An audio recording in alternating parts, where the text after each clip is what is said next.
Saúde os irmãos, na graça e na paz do Senhor Jesus, amém? Gostaria de convidar os irmãos a abrir as nossas Bíblias em Hebreus, capítulo 12, ou abrir acompanhar a leitura, se você estiver visualizando bem ali na parede. Eu estou tentando fazer assim, dando a letra clara no fundo, para ver se a gente consegue visualizar bem. Acho que talvez eu tenha que aumentar um pouquinho a fonte da próxima vez. Então, Hebreus 12, de 4 a 14. Nossa lição hoje é disciplina. Nós falamos sobre ceia do Senhor, nós falamos sobre batismo, e nas bases aí nós vamos falar sobre disciplina. Hebreus 12, de 4 a 14. Eu queria fazer essa leitura de forma alternada com os irmãos. Eu vou ler o primeiro versículo, os irmãos lerão o seguinte, para a gente ir participando também, não ficar só um monólogo. Amém? Amém. Ora, na vossa luta contra o pecado, ainda não tendes resistido até o sangue. Estáis esquecidos da exortação que com amafis exorta convosco.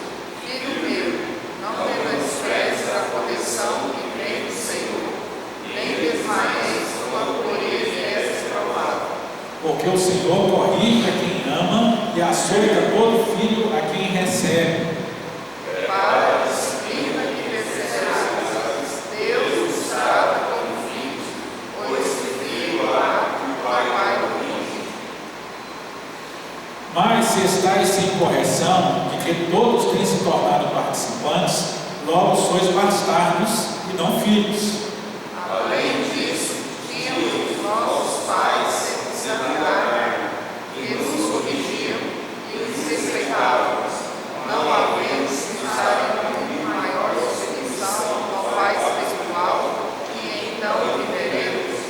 Pois eles nos corrigiam por pouco tempo, segundo melhor lhes parecia.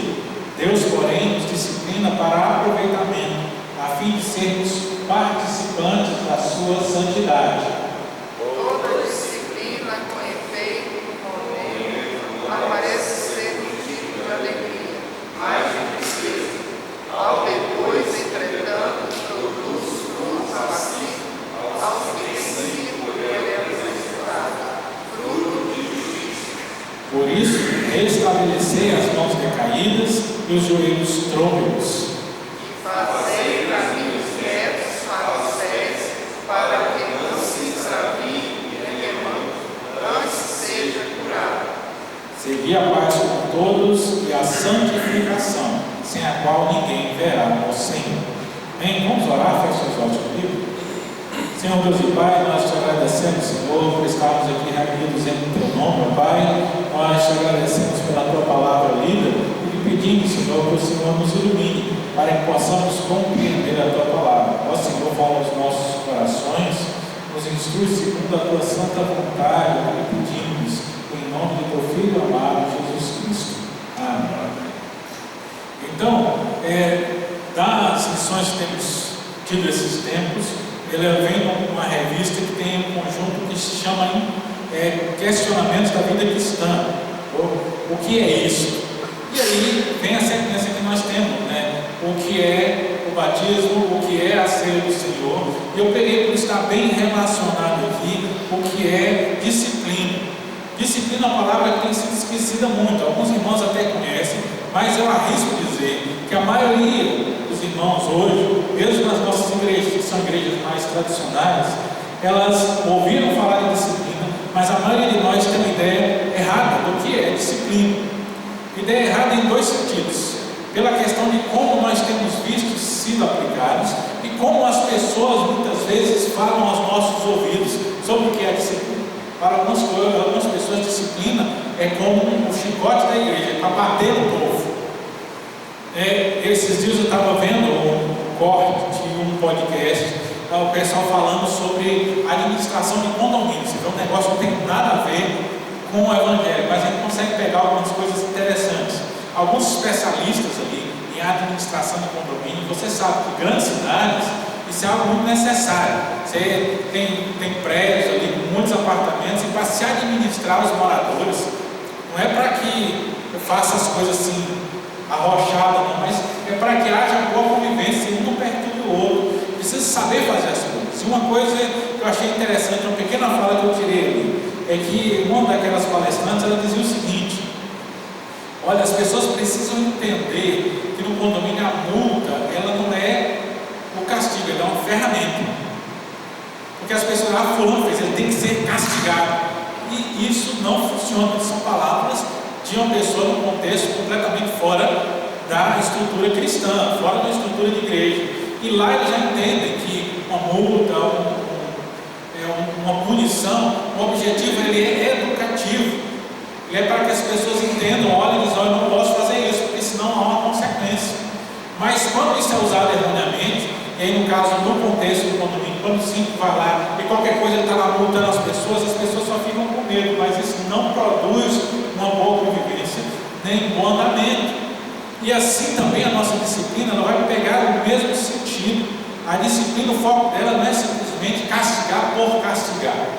Infelizmente, ainda onde tem sido aplicado em nossas igrejas de disciplina, as pessoas têm olhado a disciplina como castigar por castigar.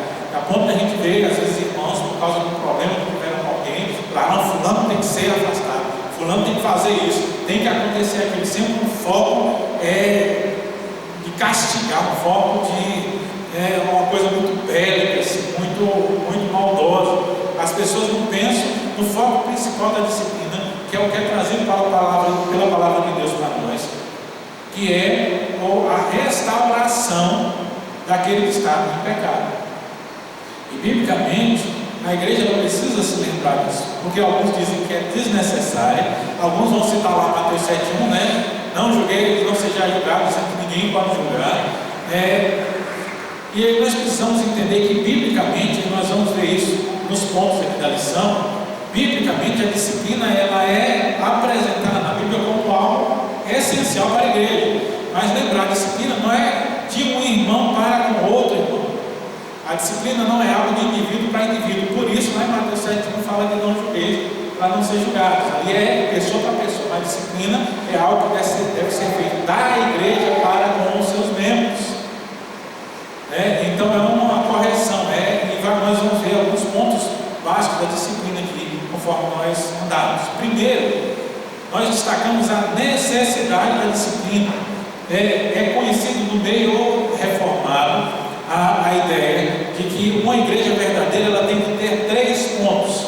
Isso, se não me engano, reporta a Mark Dulce, vai ser citado aqui um pouco mais à frente. Então, são 3 pontos. A gente chama do tripé de uma igreja verdadeira. A igreja verdadeira ela possui pregação fiel da palavra, a administração correta dos sacramentos e o exercício da disciplina bíblica. Se não tiver essas 3 coisas, ela não é uma igreja verdadeira. E tem muitas igrejas a ponto de perder o conceito de igreja verdadeira, principalmente pelo último. Porque pregação fiel da palavra é algo que tem sido difundido nos últimos anos. Eu costumo dizer, e aí eu cito porque não me lembro o autor. Eu me li uma vez e já procurei depois muito tempo e não consegui voltar à fonte disso para poder citar corretamente. Mas, lendo uma vez sobre a história da igreja, principalmente a história dos avivamentos, o autor dizia o seguinte: a igreja a cada 500 anos ela passa por uma reforma espiritual. E eu lembro que fiquei guardado isso porque em 2017 fez 500 anos da reforma protestante. Então nós estamos mais ou menos nesse rumo aí de 500 anos. Quando se fala em 5 séculos, 10, 20 anos para lá ou para cá, ainda está dentro desse arcabouço, vamos dizer assim. E o que nós podemos perceber, e eu fiquei esperando, né, porque eu vi aquilo que eu vou confirmar. Isso foi por volta, se não me engano, em 2010, um pouco mais para trás, já está quase chegando. E esperando, e às vezes passa assim, parece, não, nada aconteceu. Mas quando nós olhamos a história da igreja evangélica no Brasil, nos últimos 10 anos, nós percebemos que a doutrina reformada, e principalmente a pregação expositiva da palavra de Deus, ela deu uma guinada. Hoje as pessoas estão dando muito mais importância a isso do que davam há 20 anos atrás. Então nós temos realmente uma mudança na igreja nesses últimos 500 anos, essa virada de 500 anos. Então a pregação expositiva da palavra de Deus, ela cresceu muito em nosso meio, a ponto que nós temos pastores que são chamados de reformados dentro de igrejas que são não tão reformadas assim. Então nós temos pregadores reformados dentro de igrejas, até mesmo na Assembleia de Deus tem coisa que não era ponto comum entre eles. A ceia do Senhor e o batismo, elas são corretamente administradas. Tanto é que quando nós damos a ceia, a gente fala de quem está em plena comunhão com a sua igreja, a igreja genuinamente evangélica. Então há muitas igrejas que fazem a correta administração do batismo. Correta administração não quer dizer que eles estão 100% corretos como eles entendem. Porque tem aqueles que fazem a correta administração quando eles fazem, mas eles olham para outros e aí ficam nos acusando de que o nosso batismo não é válido. Então o entendimento deles total não está certo, mas eles administram corretamente a presença da água, o nome do Pai, do Filho e do Espírito Santo, o entendimento de que a partir do batismo a pessoa faz parte do povo de Deus, marca de entrada. Então essas coisas estão presentes. Mas aí vem a questão, que é o exercício da disciplina bíblica. Muitas vezes, ou ele é inexistente em muitas igrejas, é o famoso passar pano, ou passar a mão na cabeça, do ditado mais antigo, deixar para lá, ou então é aquela disciplina extremamente rígida, que é uma disciplina exclusiva. A palavra fugiu aqui. É uma disciplina que vira mandar embora, excluir, mas uma disciplina que visa corrigir e trazer a pessoa de volta. A igreja é composta de crentes em Cristo Jesus, que tem responsabilidade para com os demais irmãos e irmãs em Cristo. Esse aspecto corporativo do cristianismo tem evaporado.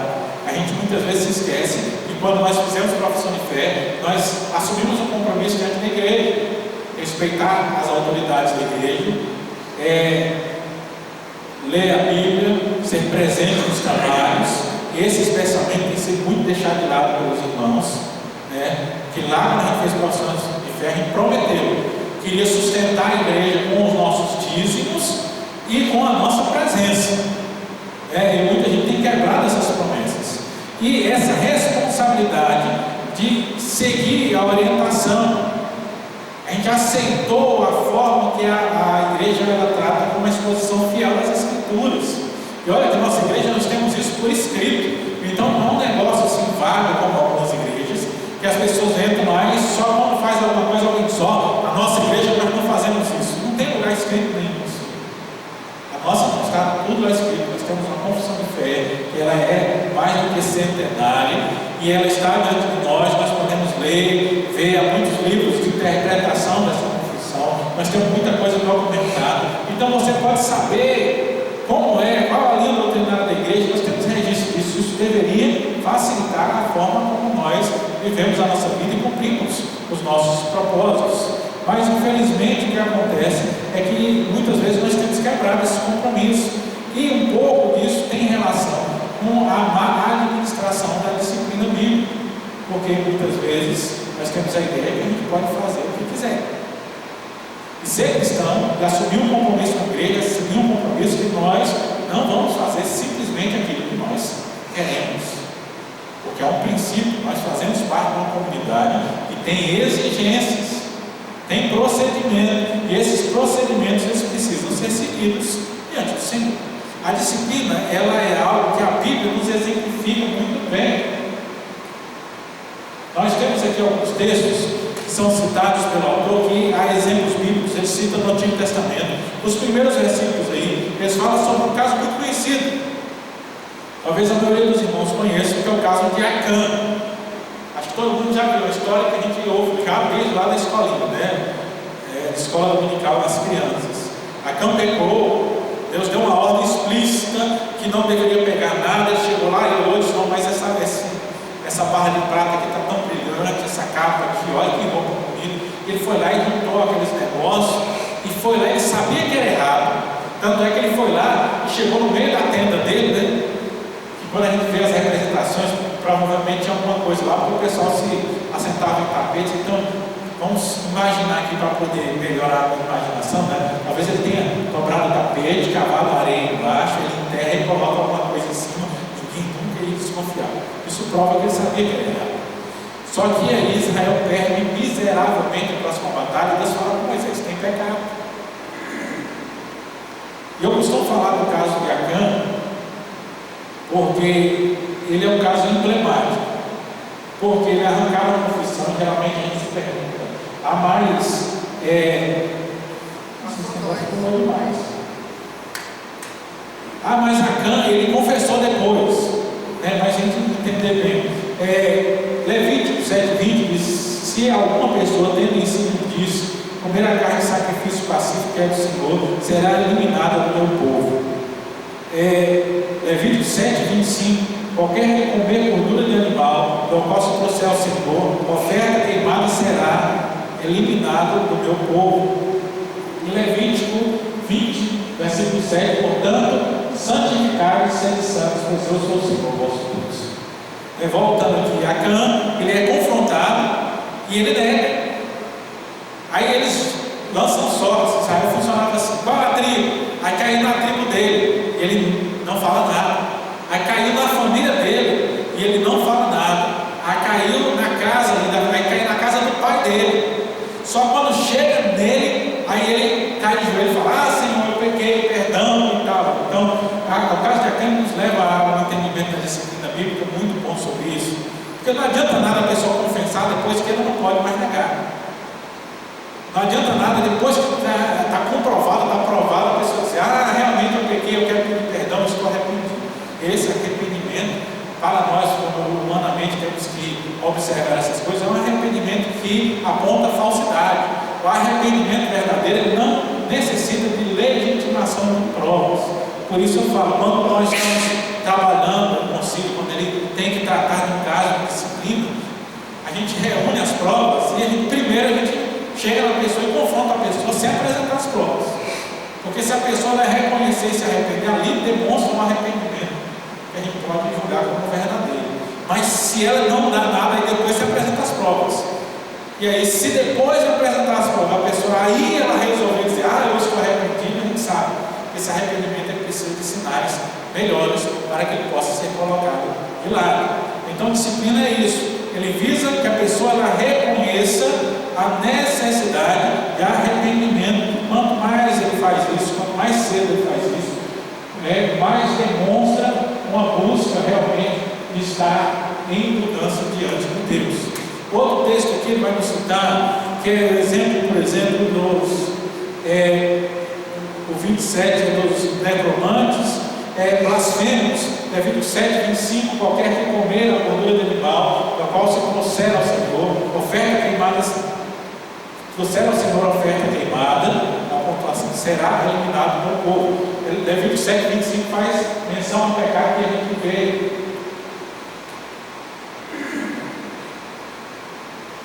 7:25, ele faz menção ao pecado que nós vemos lá na história dos filhos de Eli. Eles tinham o costume de comer a gordura queimada. A gente está no 24:14. Ele dá um exemplo aqui de blasfemos. Tira o que blasfemou para fora do arraial, e todos os que o ouviram porão as mãos sobre a cabeça dele, e toda a congregação o apedrejará. Deuteronômio 13:10: apedrejá-lo-ás até que morra, pois te procurou apartar do Senhor teu Deus, que te tirou da terra do Egito e da casa da servidão. Isso aí está falando do falso profeta. Deuteronômio 21:18, ele fala dos filhos rebeldes. Olha esse texto. Deuteronômio 21:18 a 21.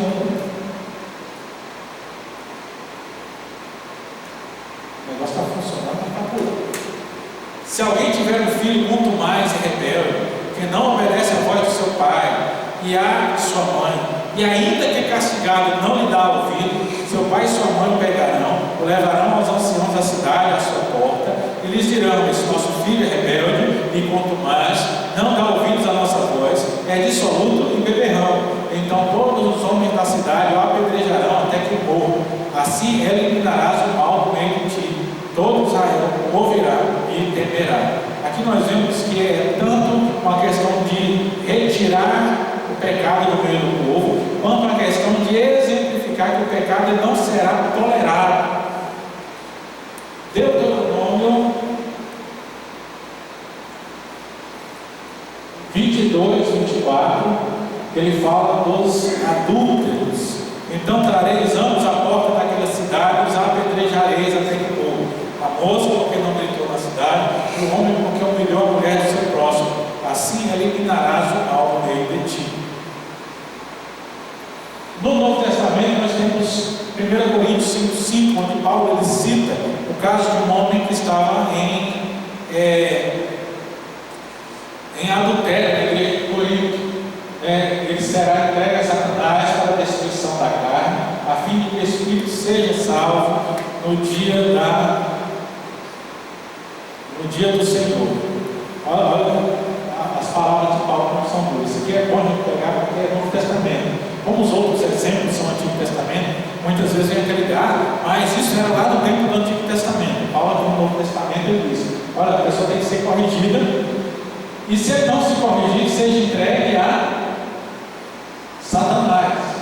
Há duas coisas aqui. A primeira é um afastamento do meio do povo, então tem que ser tirado fora, não pode andar junto. E o segundo Paulo aqui dá a ideia que é erroneamente atribuída a muitos ministros de cobertura espiritual, mas não é disso que Paulo está falando. Ele fala que essa pessoa tirada do meio do povo de Deus, ela sai debaixo da mão de Deus. Então a pessoa, quando é afastada, por isso o texto lá na palavra de Deus diz que o que for ligado à terra será ligado ao céu, o que for desligado à terra será desligado no céu. Não é uma questão de poder da igreja, mas quando a igreja ela reconhece aquilo que já aconteceu espiritualmente. Então ele diz que uma pessoa deve ser tirada. Uma pessoa, quando ela está em pecado, muitas vezes ela ainda está no meio do povo, mas mesmo assim ela já não mais está debaixo da bênção de Deus. Então quando a igreja disciplina, ela só está transferindo, ela só está carimbando aquilo que já está acontecendo, ela só está deixando isso público para quê? Para que outros possam tomar como exemplo e se afastar do pecado.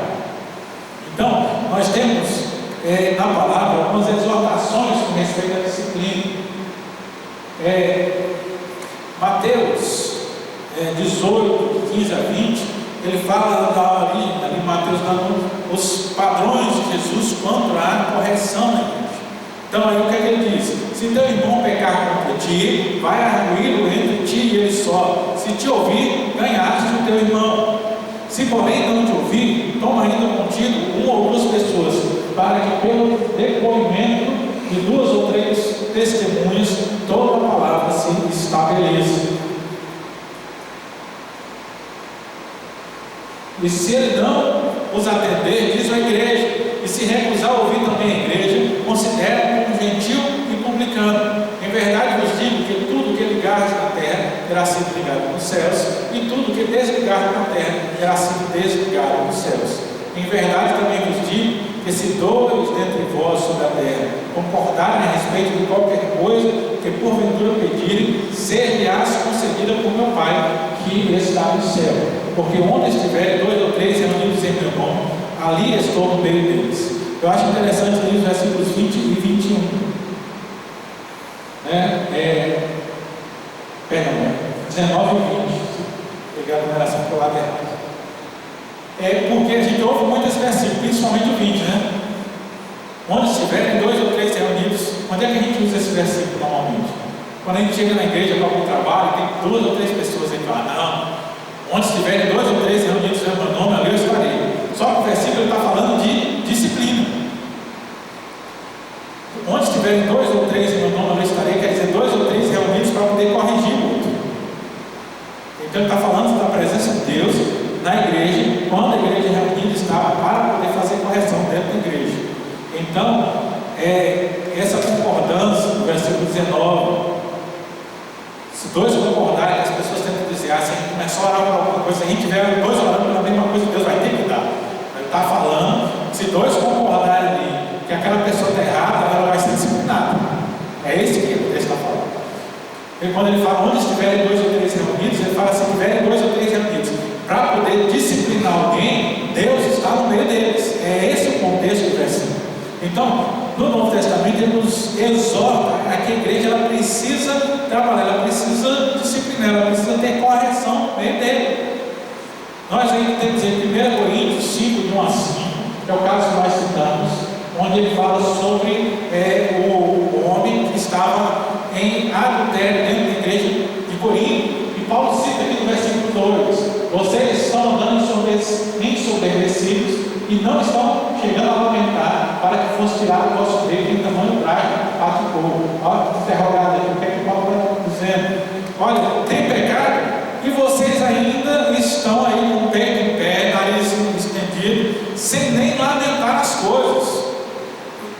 Esse orgulho é razoável. Muitas vezes há pessoas que fazem assim: não, a igreja tal, não, lá a gente não é especial, é general, lá a gente ama. O amor que muitas vezes é citado nas igrejas hoje é falta de respeito para com as coisas de Deus. Quem ama, nós lemos lá em Hebreus, nós vamos voltar lá mais alguns pontos daqui a pouco. Nós lemos lá em Hebreus, Deus dizendo: quem ama, corrige. E lá no texto de Hebreus ainda tem um versículo que é o que mais me chama a atenção ali no texto.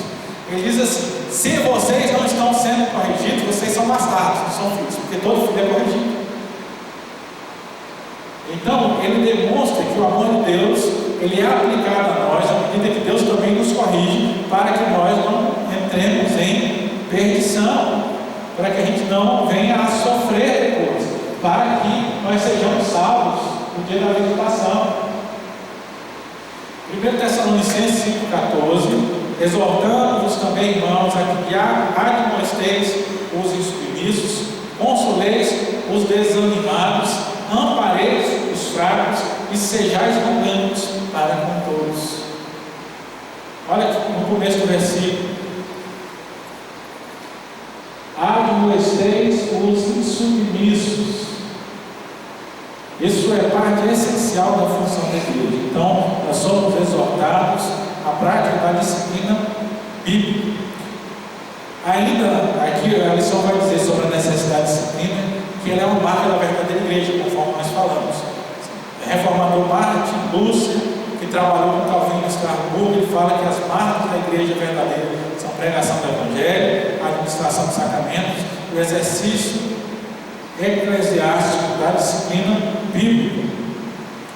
A disciplina, ela tem propósitos bem objetivos. A nossa confissão de fé de Westminster, ela afirma que a disciplina serve para purgar o velho fermento que poderia corromper toda a massa. Então, o pecado no meio da igreja, se ele não é tratado, ele causa o resultado de uma contaminação. E aí é onde o fermento é usado como exemplo ruim na palavra de Deus. Então as pessoas, elas começam a abdicar. Se tem alguém que vive tão mal, tão em pecado, tão em mau exemplo, e as pessoas sabem disso e nada acontece, qual o propósito? Vai dizer: para que eu preciso me esforçar? Se o fulano faz isso e ninguém faz nada, para que eu preciso ser um crente melhor? Em outra situação, às vezes, e aí é quando Paulo usa o termo a respeito da disciplina, que é quando fala de ter cuidado com a consciência do outro, né? Que é o que diz: o irmão sem conhecimento ainda, novo na fé, ele vê alguém que já é mais experimentado na fé fazendo alguma coisa, e diz: se o irmão fulano faz, eu também posso fazer. Só que ele não está preparado para aquilo, e aí ele vai fazer o que? Ele faz aquilo e ele vai estar pecando quanto a algumas situações, até pela sua própria consciência. É isso que Paulo adverte quando diz para nós não levarmos o outro ao pecado. E o uso da disciplina é para poder corrigir essas coisas. Uma vez eu estava trabalhando lá no interior da Bahia, e aí tinha um jovem lá que começou a frequentar a igreja. Ele já era crente de uma outra denominação, chegou na igreja, veio vindo da cidade grande, anteriormente. Ele foi casado com uma mulher lá da cidade que faleceu. Ele ficou viúvo, né? Ele ficou conhecido. Quando o pessoal perguntava quem era, lembrava: é o viúvo. Ele era bem jovem, né? E ele chegou na igreja e começou a frequentar, pediu para ser recebido, estava ali nós trabalhando, circulando. E aí de repente chega um irmão para mim e vai falar: o fulano e tal. E era alguém que no consenso orava por ele como se fosse bons amigos, mas foi o primeiro a vir no pastor para poder denunciar o colega. O fulano está em tal lugar, assim no bar, bebendo. Peraí, esse negócio não está certo. Aí eu fui lá conversar com ele. Eu conversei com ele e tal, e aí, sem falar da acusação, fui perguntando a situação. Ele chegou na situação e me contou que ele estava passando. Ele mora perto, assim, tem um bar na esquina de onde ele mora, e tinha alguns conhecidos dele lá, e chamaram ele para conversar, não sei o que. Ele foi lá e começou a conversar, e como a conversa demorou, ele acabou sentando e pediu um refrigerante, e aí colocou no copo. Só que o copo de bar, aquele mesmo copo, estava todo mundo tomando cerveja, ele estava tomando guaraná, tudo é amarelinho. E aí o pessoal passou e viu, já disse, o irmão fulano de tal está bebendo. E eu tive que conversar com ele sobre o irmão seguinte: você está vindo de uma cidade grande, igreja evangélica é uma cidade grande, ninguém está vendo a vida do outro. Você se encontra com os irmãos no final de semana, mas raramente você se encontra com eles. E a cultura evangélica da cidade grande é assim: ninguém está preocupado com sua vida particular, não, ninguém olha nada disso.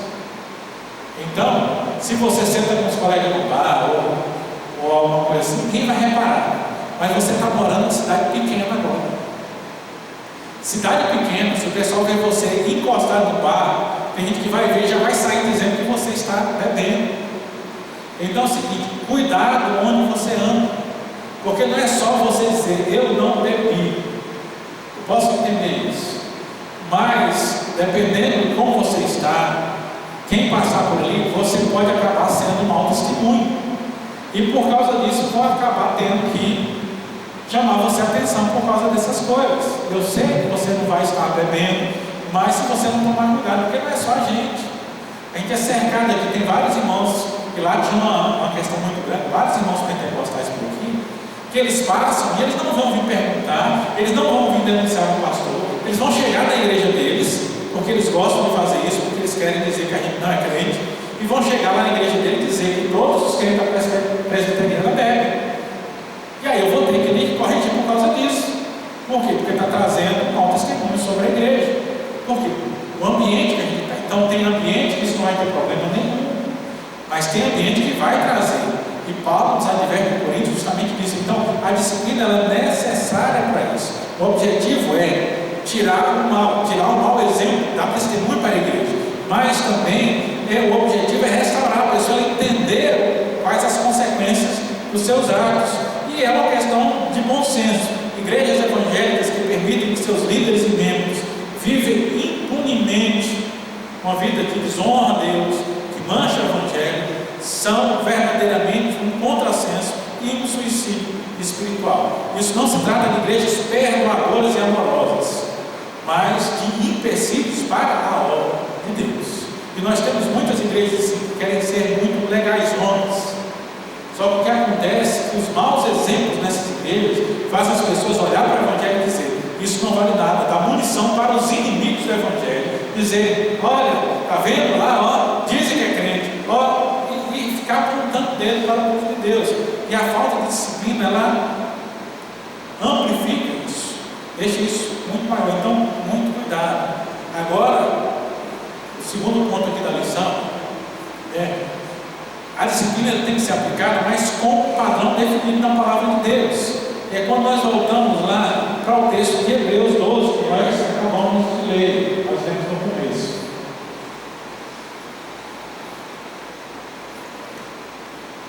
A primeira é que a disciplina ela é uma expressão do amor paternal de Deus. Então, disciplina é com amor. Então, não se disciplina com raiva, se disciplina com amor. Isso é uma coisa que vai pegar, principalmente para a liderança da igreja, a gente entender isso, mas isso tem que ser estendido para o entendimento de todo irmão, todo crente. Então, quando nós vamos disciplinar alguém, não tem que ser alguém com raiva. Por isso que nos nossos concílios existe uma questão, que é a questão da suspensão. Então, se alguém está envolvido no problema, ele não está apto para julgar o problema. Então, quando o conselho da igreja, quando o presbitério se constitui em tribunal para poder julgar o faltoso, se tem alguém que está envolvido, se alguém que foi diretamente atingido por aquilo, ele não pode estar ali, porque o seu julgamento vai ser parcial. Mas eu ainda vou mais além, que é na forma como eu costumo ter ensinado as lideranças a respeito de disciplina. Muitas vezes a gente tem que deixar a coisa ela cozinhar um pouco. A gente não pode ser precipitado. Se a gente age rápido demais, a gente corre um risco muito grande de estar usando força excessiva pelo calor do momento. A gente precisa sentir como as coisas acontecem. O importante é não deixar de acontecer. E aqui eu lembro, por exemplo, que eu aprendi em casa, com minha mãe, Minha mãe ela andava com a gente, se a gente aprontasse alguma coisa, ela só falava assim, dava aquele agarrão assim, segurava no braço, chegava bem no ouvido, ela não gritava, chegava bem no ouvido assim, se fizer de novo, quando chegar em casa, você apanha. E era certeza, era só fazer de novo, o olhar já cruzava assim, E a gente já sabia, mas uma coisa que ela fazia, ela não brigava com a gente na hora, ela não pegava, aí terminava tudo e ia embora. Quando chegava em casa, a gente chegava e ia tirar a roupa de saída, né? Aí ela chegava lá e dizia: você lembra que eu mandei você não fazer isso que você fez? Pronto, agora é a chinelada, umas 2 chineladas e tal. Então ela dizia: vai acontecer, e acontecia. É interessante como a sabedoria antiga ela linha, porque estudando a questão do comportamento infantil, psicologia, psicanálise, a gente percebe o seguinte: muitos pais hoje têm perdido muitas vezes o controle com as crianças, justamente porque ele não cumpre exatamente aquilo que ele diz que vai fazer.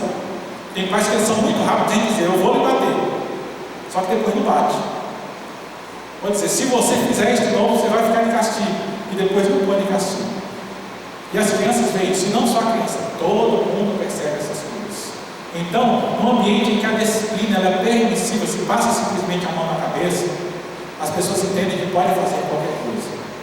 No lugar onde se ameaça fazer e não se faz, as pessoas também entendem que pode continuar fazendo. Mas onde você tem firmeza, mesmo que não seja imediatamente. E quando não é imediatamente, quando se tem um processo, um tempo suficiente, eu costumo dizer que eu gosto de dar tempo às pessoas para dizer: ó, você teve tempo para apresentar arrependimento. Porque aí quando você dá uma sentença de disciplina, não diz: ah, que pena, meu irmão. Eu costumo falar, as pessoas estranham comigo. Eu, quando faço, eu não tenho pena. Por quê? Porque eu não faço precipitado.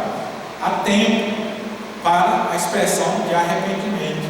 E aí quando você vai corrigir, a pessoa ela já sabe, já teve tempo. Então, mas agora não adianta mais. Você já teve X tempo para poder se arrepender. Mas quando isso é feito com consistência, as pessoas elas vão entender que isso é uma expressão de correção e uma expressão de amor, porque não é raiva.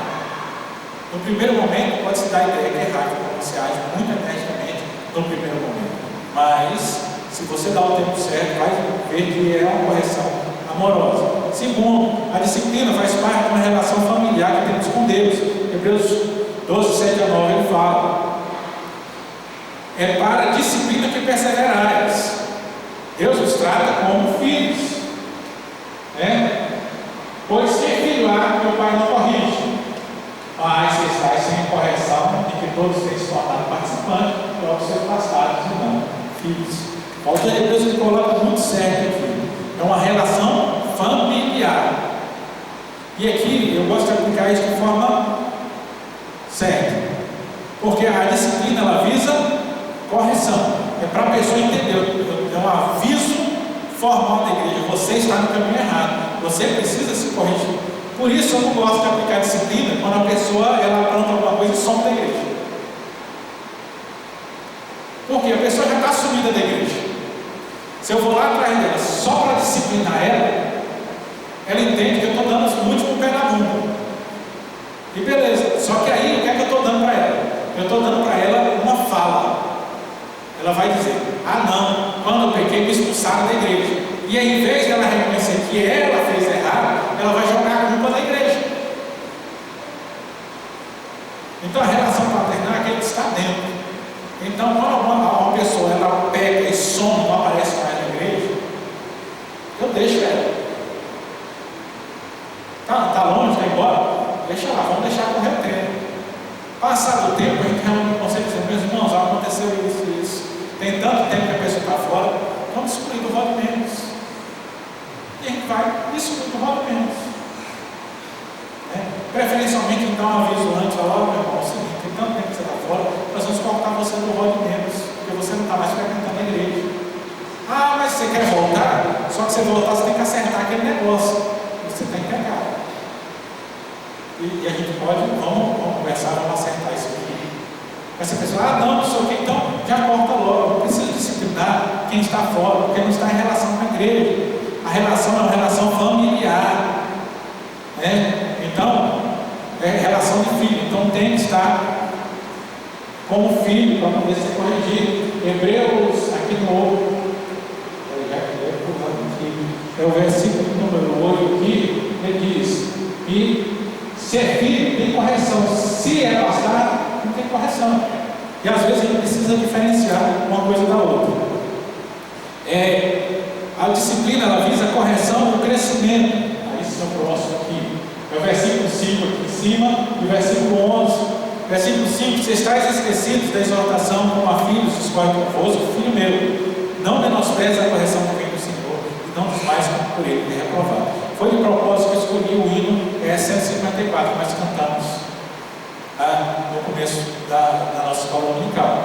Eu gosto da última estrofe a gente lembrar. Não há dor que seja sem divino fim. Faz, ó Deus, que a igreja compreenda assim. E apesar das trevas, possas ver, Senhor, que tu mesmo as levas como bênção. Então a correção, ela é uma exortação de Deus também para nós. Então, no momento, a gente pode não gostar da correção, mas a gente precisa entender que ela é uma expressão também do amor de Deus. Então, ela visa a correção. Versículo 11, o que vai nos dizer? Toda disciplina com efeito, no momento, não parece ser motivo de alegria, mas de tristeza. Ao depois, entretanto, produz fruto pacífico aos que têm sido por ela exercitados. Então, é o fruto de justiça que é buscado. Então, o objetivo é a correção. E aqui vem a responsabilidade que passa da liderança para a igreja. Quando a liderança da igreja ela disciplina alguém, a gente tem que tomar cuidado, porque quando a igreja ela é pericórdia, ela é vingativa, ela está com aquele negócio da disciplina de castigar, ela tem aquela ideia de que quando castiga, aí a gente tem que pisar mesmo na pessoa. E é justamente o contrário. A pessoa que está sob disciplina na igreja, a obrigação da membresia dos membros da igreja é tratar essa pessoa com amor, é acolhimento. O apóstolo Paulo ele já cita isso para nós, quando ele fala lá, deixa eu avançar aqui.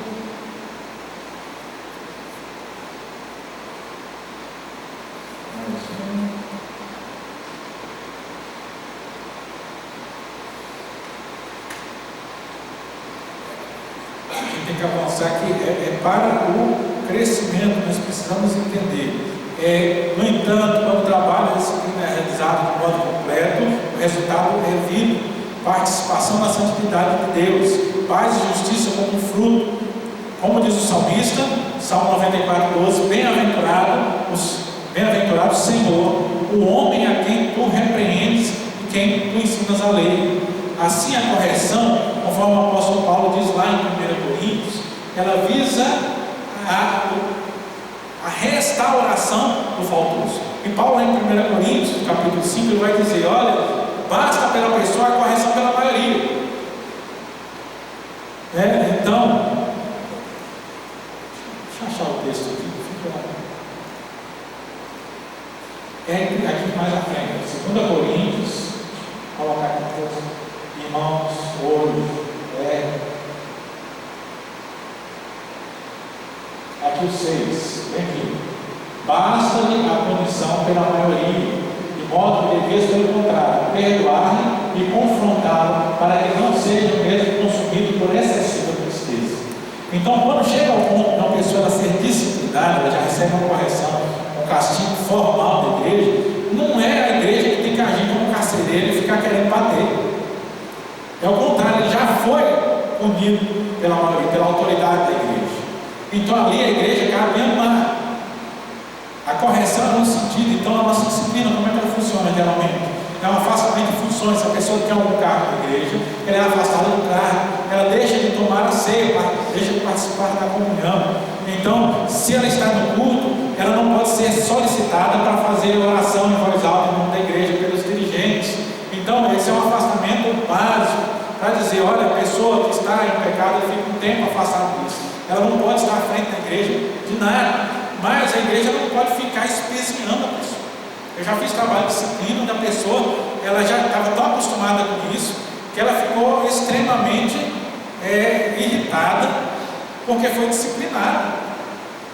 E olha o caso, uma senhora da igreja, que viajou de férias e arrumou um namoro lá. E o namoro que ela estava tendo, o sujeito ainda era legalmente casado. O engraçado, sabe o que é? Só que depois ela fica com raiva do não. Só que a gente não vai contar quem foi que denunciou. A liderança ela absorve essas coisas. Aí não vai contar. Mas ela lá, assim como ela, né? E com raiva do pastor, porque foi disciplinada. Porque estava namorando um casal. Aí você vê onde é que vai a cabeça das pessoas. O que é que isso age com a igreja? Cidade pequena, todo mundo sabia do que estava acontecendo. E aí se a igreja não disciplina, o que é que vai dizer? Ó, aquela igreja lá, ó, as irmãs lá não moram casadas.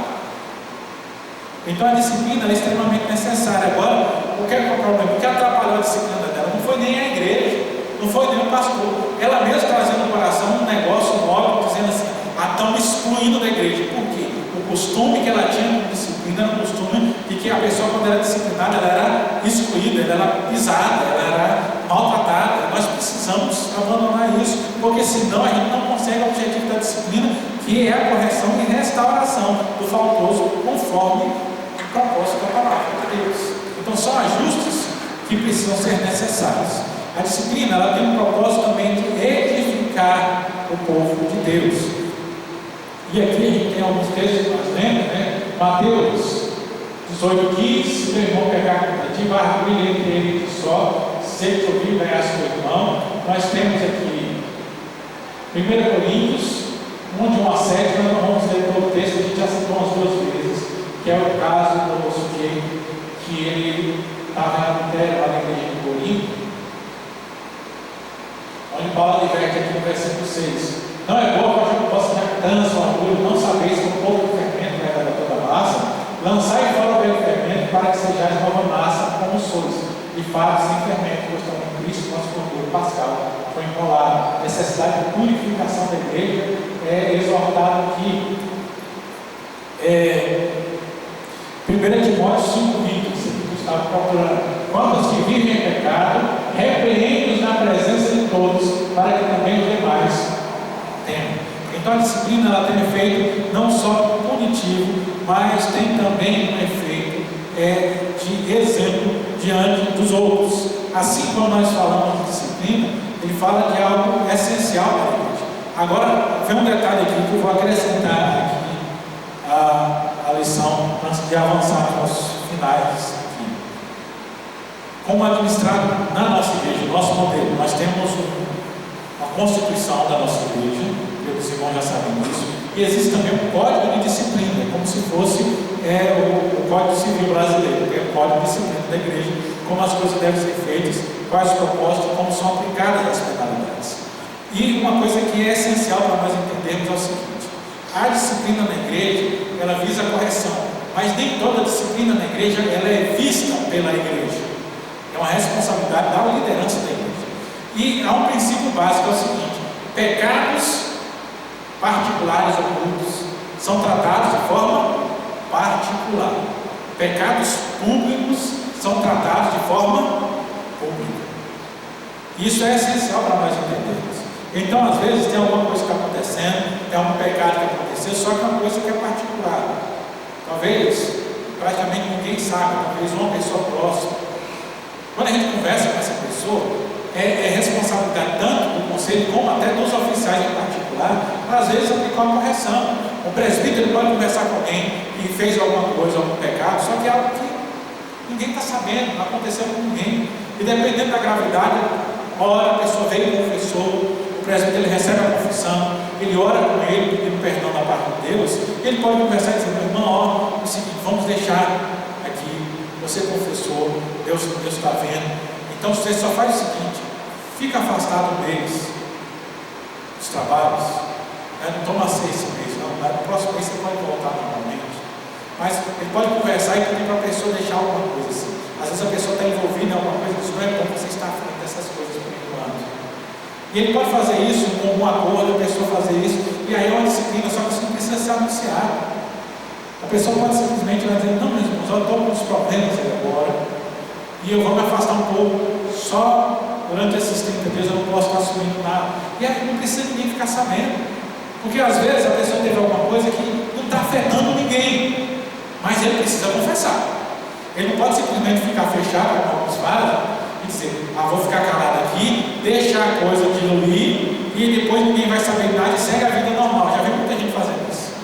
dar uma subida da igreja controlada para depois voltar e dizer, não, olha, como se eu não tivesse feito nada. Se não há confissão à autoridade competente, está em pecado. Mas quando a autoridade competente, como o oficial da igreja, o presbítero principalmente, ou o pastor, ele compartilha ali, ele ora com a pessoa, ele aplica, ele dá um propósito, uma exortação de disciplina ali, isso pode ficar em particular. Porque se você for chegar à frente, às vezes ninguém está sabendo, aí você vai para a frente da igreja e diz, o irmão fulano de tal está disciplinado por causa disso, aí todo mundo fica sabendo, aí o escândalo é maior. Mas, quando é um pecado, que já é público, que já está sabendo, e principalmente quando você sabe, já fora da igreja, as pessoas estão sabendo, esse pecado tem que ser tratado de forma pública. Então tem que ser anunciado publicamente. Por quê? Porque o descrente lá fora, quando ele olha para a igreja, se não é esse tratamento, ele vai dizer, não, aquela igreja é uma bagunça. Mas se é um tratamento, ele vai dizer, olha, o fulano fez isso, mas a igreja já disciplinou ele. A gente pensa que não, mas os descrentes, eles conhecem a palavra disciplina. A igreja disciplinou ele foi afastado do capítulo 2. Então ele vai dizer, aquela igreja realmente ela não deixa passar batido essas coisas. Então isso é também para o crescimento da igreja. Se nós não fazemos isso, nós fazemos um desserviço para a palavra de Deus, para o povo de Deus. Pastor, quando é um pecado que não é público, por exemplo, eu cometo um pecado e eu, mais duas pessoas ficam sabendo. Se eu pedir perdão para Deus e consertar, mesmo assim eu tenho que chegar na liderança da igreja? Se afetou outras pessoas, tem que procurar a liderança da igreja. É claro que a gente tem aqueles pecados do dia a dia. Aí você não vai ficar procurando o pastor. Pastor, ó, eu chamei meu irmão de burro. É pecado. É pecado. Mas você não vai procurar o pastor para confessar. Não é o padre, você tem que ir lá confessar todas as vezes. Mas quando é alguma coisa que é um desentendimento, aconteceu alguma coisa, tem que procurar. Porque às vezes você não procura, mas aquela história ela começa a morrer. E se chegar pela boca de outra pessoa na liderança da igreja, e a gente sabe, quando é alguma coisa que pode chegar na liderança da igreja, alguém pode chegar e falar para a liderança da igreja e não vai ser muito bom. A gente sabe que se a pessoa chegar lá, mas o fulano fez isso, tem coisas que são banais. Se alguém chegar na liderança da igreja e for denunciar por causa daquilo, a gente sabe que ele vai passar vergonha. Esse aí, beleza. Agora, quando a gente sabe que pode chegar alguma coisa, pode você ser chamado, pode gerar um constrangimento, você sabe que isso é algo que você tem que procurar alguém da igreja para poder fazer. Faz parte da nossa correção. Principalmente se afeta outra pessoa. Se é alguma coisa que você fez em particular e ninguém mais sabe, é só você, que a gente tem esses pecados particulares. Aí você pede perdão a Deus e não fala com mais ninguém. Mas se envolveu pelo menos mais uma pessoa, você sabe que está controlado ali. Não espalhou. O ideal é procurar a liderança da igreja, para poder já deixar tudo pronto. Porque às vezes quando o negócio começar, alguém, mas isso, a pessoa já procurou a liderança da igreja. Aí já cala a fofoca na nascente do negócio. A gente tem que aprender a fazer isso. Então, a disciplina atual corrige escândalos e faltas. Também é preciso corrigir as consequências do pecado na vida de terceiros. Há pecados que envolvem outras pessoas, como os de imoralidade sexual, o furto. A disciplina faz com que o responsável restitua o que roubou, peça perdão ao que ofendeu, repare todo o mal que causou. Quando não há disciplina, as vítimas se sentem injustiçadas, violentadas, sem reparação pelo resto da vida. Então, é correção de consequências. Você vê, por exemplo, aqui, ele depois reconheceu, mas teve as consequências. Davi pecou, lamentou lá, mas o que aconteceu? A palavra diz, também o Senhor já lhe perdoou, mas porque você fez os incrédulos blasfemarem no nome de Deus, você vai ter esse castigo. Então Deus ele não deixa sem correção. 3. A disciplina ela promove honra a Deus e a glória de nosso Senhor Jesus Cristo contra aqueles que se chamam cristãos e ainda assim vivem no pecado. Então, honra a Deus. Quando nós tratamos e corrigimos as pessoas com base na Escritura, ele demonstra que nós estamos honrando a Deus nos seus ensinamentos. Lembra que é com base na Escritura. Lembra que falou? A disciplina não é algo que um irmão faz com o outro. É algo da igreja. Por isso que eu falei, é preciso procurar o oficial da igreja. Então, uma liderança que foi reconhecida, votada, consagrada como líder da igreja, porque ali é alguém que está exercendo a autoridade da igreja. Então, alguém exercendo essa autoridade. Então, da igreja para com os membros. Então, só assim funciona. Então, da mesma forma, a pessoa não pode se autodisciplinar. Porque tem gente que faz isso. Ela comete pecado que sabe que é um pecado, que ser passivo, que ser levado para o conselho, alguma coisa assim. Aí, como eu falei anteriormente, ele some. Passa um mês sem aparecer na igreja. Isso é tática muito boa. Por quê? As pessoas aprenderam a se fazer de vítima. Aí eles somam para quê? Daqui a pouco chegam os irmãos. Por que você está sumindo lá? Não sei o quê. Daí ela volta, assim. Aí ninguém tem coragem de falar nada. Então isso é uma manipulação. E muitas vezes essas coisas acontecem. Então, se a pessoa tentar fazer isso, na verdade ela está tentando se autodisciplinar. E ela está errada. Isso aí é uma fuga do castigo da parte de Deus. Então, a disciplina, por fim, promove o bem dos culpados. Quando Mateus, lá em 18, 15 a 20, ele nos fala, se teu irmão pecar, ele dá o passo a passo, ele dizendo, olha, se ele pecou contra você, olha lá Mateus 18. Se teu irmão pecar contra ti, barra ele entre ele e só, isso que eu vi ganhar sobre ele. Então, já é o primeiro momento. Então você vê que se o irmão pecou contra você, só os dois, vai conversar com ele. Por que vai conversar com ele? Às vezes o irmão falou alguma coisa e não tem nada a ver. A pessoa às vezes nem está sabendo que ofendeu você. E aí você fica com raiva da pessoa. Então vai conversar com ele. Isso aqui sabe o que é aquele negócio? Olha, aquilo que você falou eu não gostei. Então a pessoa vai dizer, não tive essa intenção. Então tentar se acertar. Esse tentar se acertar, às vezes o negócio não foi nem algo intencional. Então aí você chega a concluir, não teve nada, então acabou o problema.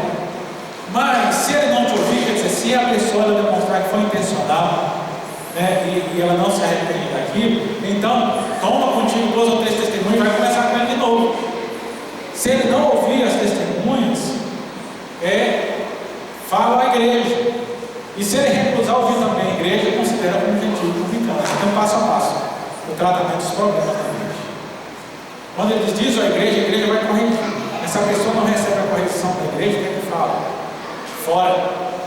A nossa disciplina ela tem 2 aplicações no conselho da igreja, para algum irmão retratado. A primeira é o seguinte: a disciplina por tempo determinado, geralmente muito usada. Alguns pecados, principalmente quando nós tratamos, a pessoa já demonstra arrependimento no primeiro momento. Você citou disciplina com tempo determinado. Você vai ficar afastado por um período X. Então, durante esse período, você não pode participar. Não pode estar à frente de nada. Pode assistir os cultos normal. Agora não pode estar à frente, não pode fazer oração pública. Fica afastado. Então, isso é algo que já entende que houve arrependimento, mas precisa ter um tempo de afastamento. Então, no final desse tempo, a pessoa retorna normalmente à comunhão. Mas quando não há essa demonstração de arrependimento, quando há correção daquilo que foi feito, há disciplina por tempo indeterminado. Que é o seguinte: a pessoa está sob disciplina até demonstrar sinais de arrependimento daquilo que fez. Só que aí as pessoas não sabem. Quando um crente é disciplinado por tempo indeterminado, quer dizer que ele tem que procurar o conselho da igreja quando ele achar que está apto para pedir para ser restaurado. E aí tem muita gente que fica lá disciplinado, não conhece a legislação da igreja, e aí fica lá e nunca volta. Aí depois, nunca me chamaram. Não é responsabilidade do conselho chamar a pessoa de novo depois que é disciplinado por tempo indeterminado, não. Ele tem que demonstrar que teve arrependimento. Ele só vai ser chamado ao conselho, só vai perceber isso se ele estiver ativamente procurando a igreja, demonstrando que ele não tem mais aquele problema. Mas se ele não está, se ele é aquela pessoa que resolve ficar sumindo da igreja, só fica longe o tempo todo, o conselho não vai atrás dele. E a responsabilidade é dele de procurar a igreja para dizer: olha, eu queria voltar. Mas aí para voltar ele tem que demonstrar frutos de arrependimento. As palavras de João Batista, quando os fariseus procuraram a ser batizados, ele disse: quem você quiser fugir da ira vindoura? Produzir, pois, frutos dignos de arrependimento. Se não houver fruto de arrependimento, não tem restauração. Infelizmente, isso acontece muitas vezes com muitas pessoas. As pessoas entram em pecado, não conhecem, não aprendem sobre disciplina, às vezes são afastados ou se afastam da igreja e depois voltam e começam a frequentar o templo. Aí ele já acha que já é membro da igreja de novo. Uma pessoa que foi afastada, foi desarrolada da igreja, para ela ser membro, ela precisa provocar, ela tem que procurar. E aí o conselho vai fazer o quê? Ele vai analisar a pessoa. Se essa pessoa tem demonstrado uma vida de cristão agora, se realmente ela demonstra arrependimento, se há uma mudança para poder receber e restaurar. Mas nós vivemos um tempo em que se esqueceram da disciplina. O esquecimento não é só das lideranças em diversos lugares, mas também dos próprios crentes, muitas vezes. Eles não entendem disciplina, então acham que é só subir e aparecer. E eu costumo falar, crente que vive sumindo com qualquer coisa, é crente de alta manutenção. E assim, crente de alta manutenção, eu falo, eu não sou muito favorável a estar correndo atrás dele, não. Quando você compra um carro, que ele vive quebrando, o que é que você faz? Você já pensa, se você tiver, eu vou vender, arrumar um que não quebra. Crente de alta manutenção é aquele crente que ele está na igreja e de repente ele fraqueja na fé. Aí ele fraqueja na fé, ele pega, em vez de procurar uma liderança da igreja para dizer, olha, eu fiz isso, mas eu estou arrependido. Não, ele some da igreja. E quem é as pessoas que você chega na igreja e sempre pensa, pastor, tem que visitar o irmão fulano e tal que está sumindo. É tudo crente que está dando atenção. A gente fica com raiva por causa de alguma coisa, some da igreja e tem que ficar por lá. Vem, irmão. Essas pessoas sugam a igreja. E a gente, em vez de estar gastando a nossa energia para poder falar para o não convertido, para transmitir a mensagem de Deus para outras coisas, para desenvolver o trabalho de Deus com as pessoas que estão aqui envolvidas no trabalho, a gente gasta a nossa energia para ficar atrás de gente que não está se submetendo à disciplina da igreja. Por isso que eu falo, a raiz está toda no não entendimento de disciplina da igreja. As pessoas têm que entender disciplina. E as pessoas que vivem isso são pessoas que fogem da disciplina bíblica.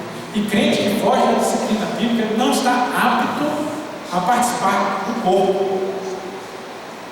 Porque quem participa do corpo entende que há regras que precisam ser seguidas. Então, quando você estiver vendo alguém, o irmão fulano e tal sumiu, dá uma olhada na vida do irmão. Antes de exigir de liderança da igreja, e faça alguma coisa para trazer o irmão de volta. Porque às vezes só uma olhada você já percebe muito mais que a liderança, porque as pessoas que estão em pecado, eles sabem esconder muito bem da liderança da igreja. Eu já contei uma vez, já lá repetido, um jovem que eu conhecia, que ele namorava uma menina que não era crente. Só que aí a menina gostava de festa e ele ia para a festa com ela. Só que o que acontece? Os presbíteros da igreja, diáconos, o pastor, líder de uma cidade, todo mundo era bloqueado no Instagram dele. Só que no público, ele não aparecia em nenhuma foto. Você sabia que ele estava lá. Que eu mapeava isso tudo. Então você chegava, ele tirava no começo da noite a foto, ele e a namorada. E eu já seguia a namorada dele. Então aparecia a foto dos dois, com a mesma roupa. Aí no decorrer da noite aparecia as fotos da namorada dele na festa, com a mesma roupa. Eu digo, a namorada foi ele, não foi? Só que depois eu conversando com uma pessoa assim, aleatória, você é bom quando a gente conversa com os mais doidinhos da cidade, os dois é que contam as coisas pra gente. Você sabia que quando o pessoal ia tirar a foto, falava, vamos tirar uma foto aqui, ó, sumia. Não aparecia em foto nenhuma, porque ele sabia que se a liderança da igreja visse, ia chamar a atenção dele. Mas as pessoas sabiam. Então, quando aparecer alguém assim que está subindo, você pensa, o povo tinha que ir atrás. Dá uma olhada para a vida, às vezes a pessoa está lá em pecado, né? Às vezes está nas redes sociais lá, você vê ele abertamente nas redes sociais, bebendo, postando foto do bebido, em festa e não sei o quê. Então olhe para isso antes de cobrar a liderança da igreja, e que tem que ir atrás do irmão fulano de tal. O irmão fulano de tal, às vezes ele está longe, porque ele tem pecado, e não está querendo ser corrigido, está fugindo da disciplina. E às vezes eu não vou atrás dessas pessoas, porque se eu for atrás dele, eu vou ter que disciplinar ele. Porque eu não vou procurar ele para conversar, só para conversar e dizer, meu irmão, você tem que voltar, vamos fazer o seu quê? Se eu sei que ele está em pecado. No primeiro contato que eu tiver, eu vou chamar a atenção dele que ele está em pecado e que ele vai ser disciplinado. Se eu fizer contato com ele, é responsabilidade minha, já aparecendo na próxima reunião do conselho, com o caso de dizer, nós temos que disciplinar o fulano. Eu não converso com quem está em pecado assim, a pessoa subiu. Eu vou lá e converso com ele, e depois eu volto e a reunião do conselho segue normal. Se eu conversar com ele, mostrando arrependimento ou não, porque eu vou confrontar ele com o pecado. Se ele disser que se arrepende e quer voltar, eu vou chamar ele a voltar. E aí a gente já vai tratar, já vai uma disciplina demonstrando arrependimento. Se ele não demonstrar arrependimento, vai ser uma disciplina sem demonstrar arrependimento, que a pena é mais dura. Mas vai haver o processo. Então, enquanto eu não converso, na verdade, eu estou calmo com o meu irmão. Eu não vou lá, porque se eu for, eu vou disciplinar ele. Então, deixa ele lá pensando no que ele está fazendo, para ver se ele se arrepende, se ele melhora um pouco, para poder a gente procurar, para poder resolver isso. Mas aí, cuidado quando você for procurar alguém dizer: ah, o irmão fulano está afastado, vai lá conversar com ele. Olha a vida do irmão, porque você tem condição de ver isso muito mais do que a liderança da igreja, porque as pessoas se escondem da liderança. Os próprios de fora, quando eles sabem que é líder da igreja, não contam o que está acontecendo. Quer dizer, é líder da igreja, não vou falar. Mas você que é só membro, as pessoas muitas vezes lhe falam. Então, antes de procurar para poder, vai atrás, veja se a pessoa não está errada. Você não está vivendo uma vida de pecado. Porque primeiro precisa corrigir. Para depois, porque é uma relação de filho e pai. E aí que eu falo, é um negócio de bater na criança. Você vai apanhar se não fizer isso. Se você pegar na hora do raiva, é pior. Então, às vezes é melhor deixar mais afastado. E aí depois você aplica ali o castigo, às vezes o castigo é mais leve. Minha mãe, ela sempre fazia com o irmão que ele corria, que ela dizia, ela sempre pegava assim, era 2 chineladas de havaiana. Isso nunca doía tanto assim, né? Mas ela dava bem o sinal para a gente: ó, você fez errado e está sendo corrigido porque fez errado. E o propósito da disciplina é esse: a pessoa entender que ela tem que ser corrigida, porque a gente quer ela de volta. Só que se a gente fizer isso no ápice da coisa, nunca vai dar essa impressão, e a pessoa não vai voltar. Então, ir por ir, eu prefiro deixar a pessoa ir, simplesmente cortar ela do rolo bem depois. Depois você informar: você não é mais membro da igreja. Por quê? Porque você foi embora. Porque eu quero que a pessoa fique na mente o seguinte: que foi ela que errou. Isso é aplicado na psicologia quando se fala a respeito de criminosos, quando estão presos. Eles têm que entender que eles estão pagando pelo erro que eles cometeram. O grande problema da sociedade hoje é que a sociedade tem invertido e colocado criminosos como vítimas da sociedade. Isso faz com que eles pensem que eles não são responsáveis por aquilo que eles fazem. Isso tira todo o efeito punitivo, todo o efeito corretivo. O que vai acontecer? Eles vão ficar cada vez piores.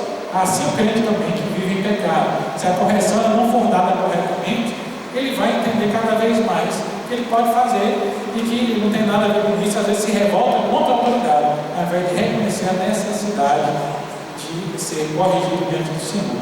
Porque o Senhor está corrigindo por quê? O Senhor está corrigindo porque Ele nos ama. Então, como líderes da igreja e como povo de Deus, como liderança da igreja e como povo de Deus, todos os cristãos, a gente tem que sempre colocar essa correção porque nós amamos o irmão. A gente não quer que ele siga no caminho para a perdição eterna, conforme Paulo diz, para que ele seja corrigido, seja castigado, para que não se perca no dia do Senhor. Porque se a pessoa não for corrigida e permanecer em pecado, o que é que vai acontecer? Quando o Senhor vier, ele não entra, ele vai para o inferno. Então a gente corrige as pessoas para elas não irem para o inferno. Isso nós temos que ter muito em mente. Disciplina é para as pessoas não irem para o inferno, não é para mandar elas para o inferno. Porque tem gente que quer disciplinar para mandar a pessoa para o inferno, é para ela não ir para lá. Então por isso nós precisamos ter amor uns para com os outros. Quanto ao aspecto da disciplina, Calvino seguiu o seguinte raciocínio, para nós finalizarmos. A disciplina produz vergonha, a vergonha produz arrependimento. E debaixo da influência do Espírito e das orações da igreja, o arrependimento conduz à restauração do pecador. Então, o nosso propósito da disciplina é justamente isso. A disciplina produz vergonha, a vergonha produz arrependimento e o arrependimento produz restauração. Então, quando a gente dá o primeiro passo, a gente não está querendo só envergonhar, a gente está querendo conduzir a restauração. Mas para isso, precisa que a pessoa entenda e passe por todo esse processo. Amém?